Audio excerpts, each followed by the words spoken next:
একজন লোক যিনি ৫ ওয়াক্ত নামাজ আদায় করেন, রমজান মাসে রোজা রাখেন, আর তিনি ওমরাও করেছেন এবং তিনি তাহাজ্জুদ নামাজও পড়েন। কিন্তু যখন তিনি একাকী সময় কাটান তখন কিছু খারাপ কাজ করেন যা ইসলামে নিষিদ্ধ। আর এর পরেই তিনি তার ভুল বুঝতে পারেন এবং আল্লাহর কাছে কান্নাকাটি করে ক্ষমা প্রার্থনা করেন। এরপর ৩-৪ দিন তিনি সেই খারাপ কাজগুলো করেন না, বরং ভালো কাজ করেন।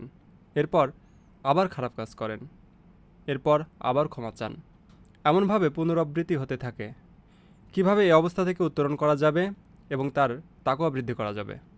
আপনার প্রশ্নের জন্য অনেক অনেক ধন্যবাদ, কারণ শুধুমাত্র একজনের নয়, এটি অসংখ্য মানুষের প্রশ্ন। অনেক ধন্যবাদ আপনাকে। খুবই বিচক্ষণতাপূর্ণ প্রশ্ন, মাশাআল্লাহ। আমি এই ব্যাপারটিতে বলার চেষ্টা করছি এবং এই ব্যাপারটি নিয়ে আমি অনেক অনেক বক্তব্য দিয়েছি। পাপের আবর্তন, পুনরাবৃত্তি, এমনকি ভালো মানুষেরা যারা নামাজ পড়ে, কোরআন তেলাওয়াত করে আর উমরা বা অন্যান্য ইবাদতও করে, কিন্তু একই সাথে তারা তাদের একাকী সময়ে কিছু কিছু বাজে অভ্যাস ত্যাগ করতে পারে না। এই সমস্যার দুইটি অংশ আছে, একটি হলো আধ্যাত্মিক, আরেকটি মানসিক। আমাদেরকে উভয় দিকেই নজর দিতে হবে। আমি মানসিক দিকটি নিয়ে শুরু করতে চাই, কারণ বেশিরভাগ সময়ই যখন এই ধরনের আলোচনা হয় তখন আমরা মানসিক দিকটিকে গুরুত্ব দেই না, শুধুমাত্র আধ্যাত্মিক বিষয়ে কথা বলি। এই কারণে আমি মানসিক দিকটি নিয়ে কিছু কথা বলতে চাই।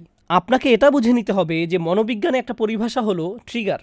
সহজে বলতে গেলে নির্দিষ্ট কিছু অবস্থায় আপনার মস্তিষ্কের নির্দিষ্ট কিছু রাসায়নিক নিঃসরণ আপনাকে বাধ্য করে নির্দিষ্ট কিছু কিছু কাজ করার জন্য। একটা উদাহরণ দিচ্ছি। ধরুন কোনো এক তরুণ অ্যাকশন মুভি দেখছে এবং মুভির মধ্যে এক পর্যায়ে কোনো সুন্দরী মহিলার ছবি চোখে পড়ল। মুভি পজ করে সে আরও বেশি খারাপ কিছু মনোযোগ দিয়ে দেখল এবং এভাবে তার ভিতরে এই অভ্যাস গড়ে উঠল। সম্পূর্ণ মুভিটির জন্য এমন হয়নি, এটি হয়েছে মুভির একটা দৃশ্যের কারণে যা তার মনকে ট্রিগার করেছে। আবার এরকমও হয় যে কোনো কোনো মানুষ যখন তাদের অ্যাপার্টমেন্টে অথবা রুমে একা থাকে তখন আপত্তিকর কাজে জড়িয়ে পড়ে।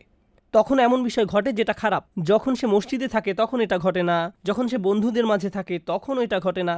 এ ব্যাপারে প্রথম উপদেশ হলো, আপনাকে প্রথমে এটা শনাক্ত করতে হবে যে একাকী থাকার কোন সময়টিতে আপনি পাপ কাজে জড়িয়ে পড়েন, আপনি কোথায় থাকাকালীন এটা ঘটে, কোন নির্দিষ্ট সময় এটা ঘটে। আর আপনি যদি এই সমস্যা ঘটার স্থান, সময় এবং পরিস্থিতিগুলোকে শনাক্ত করতে পারেন, তখন আপনাকে এই পরিস্থিতিগুলোকে পরিবর্তন করার চেষ্টা করতে হবে। আপনি একজন যুবক, ইন্টারনেটে যেসব খারাপ জিনিস পাওয়া যায় তা নিয়ে যদি আপনার সমস্যা থাকে, অর্থাৎ আপনি যদি ওই সকল বাজে জিনিস দেখার অভ্যাসে থাকেন, তাহলে আপনার ল্যাপটপ, মোবাইল রান্নাঘরে রাখুন, যাতে আশেপাশে আপনার মা, আপনার বাবা সবসময় চলাচল করেন। এগুলো আপনার রুমে রাখবেন না। আর অভিভাবকদেরকে বলছি, ঘরের মধ্যে এই জিনিসগুলোকে দৃশ্যমান স্থানে রাখুন। এগুলো আমাদের সন্তানদেরকে ধ্বংস করে দিচ্ছে। এখন আসুন এই সমস্যার আধ্যাত্মিক দিকটি আলোচনা করি। মানুষের জন্য এটা স্বাভাবিক যে সে তওবা করবে এবং পুনরায় সেই পাপ করবে, কারণ আমরা খাত্তাউন। আল্লাহ রসুল সাল্লাল্লাহু আলাইহি সাল্লাম আমাদের বৈশিষ্ট্য বর্ণনা করছেন, খাতিউন নয়, কুল্লু বানি আদামা খাত্তাউন। আর খাত্তা হলো সিগাতুল মুবালাগা, যা দিয়ে অতিশয্য বুঝায়। সহজ ভাষায় এর অর্থ হলো এমন ব্যক্তি যে ভুল করতেই থাকে, ভুল করতেই থাকে, ভুল করতেই থাকে। যেমন খাব্বাজ রুটি বানাতেই থাকে, খাত্তা বারবার ভুল করে যেতেই থাকে। এরকম ঘটতে পারে, এটা অনিবার্য যে কিছু পাপ বারবার ঘটে থাকে, এরকম ঘটতে পারে। কিন্তু যদি আপনার মনের কোণে এরকম কোনো চিন্তা থাকে, যে মুহূর্তে আমি তওবা করছি ৩ সপ্তাহ পরে তো সেই পাপটি আমি আবার করবই, যদি আপনার মনের কোণে এই ধরনের কোনো চিন্তা থাকে, তাহলে লাইসাতিত তাওবাতু লিল্লাযীনা ইয়ামালুনা সাইয়্যাত, তওবা এমন ধরনের লোকদের জন্য নয় যারা নিয়মিত খারাপ কাজ করে। আল্লাহ বলেন, ওয়ালাম ইউসিররু আলা মা ফাআলু, তারা নিজেদের কাজকর্মের জন্য হঠকারিতা প্রদর্শন করে না। অন্যভাবে বলতে গেলে আপনাকে একনিষ্ঠভাবে জেনে বুঝে মৌখিক প্রতিজ্ঞা করতে হবে যে আমাকে এই কাজটা বন্ধ করতেই হবে। এরকম না যে আপনি একবার কান্নাকাটি করলেন, এরপর আল্লাহর কাছে বললেন আমি অত্যন্ত দুঃখিত, আমি বিশ্বাস করতে পারছি না যে এই কাজটা আমি করেছি, আর আবার একই কাজ করেন।